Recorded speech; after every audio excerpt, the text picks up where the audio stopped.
Alright YouTube, welcome back to Fourth Wind RC. I got another video today on a status update of my Carbon Cub, what's left of it at least.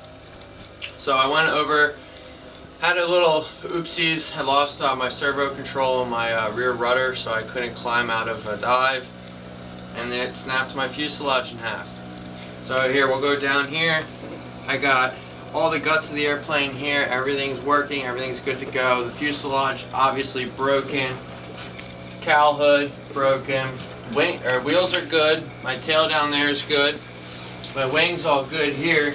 I just had to put a piece of tape across there and across here because these insides all broke out. So I cut the holes loose for the bolt to come through. This is all good. Put two pieces of tape there. So the wing's secured, the wing's good to go. The only thing I need now really is just to get another fuselage, which I did order. That should be here in about a week. I got a new fuselage and I got a new cowl hood.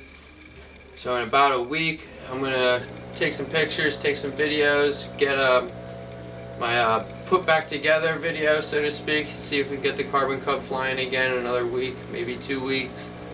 That's pretty much where we stand right now in terms of flight. All flights are grounded at the moment.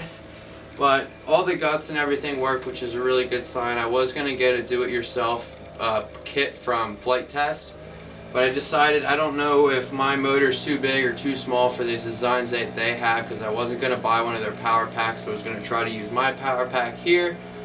I decided instead of spending 40 bucks on a plane that might not work, I'm going to spend 40 bucks on a fuselage that I know I should get to work for the plane with the pieces I already have.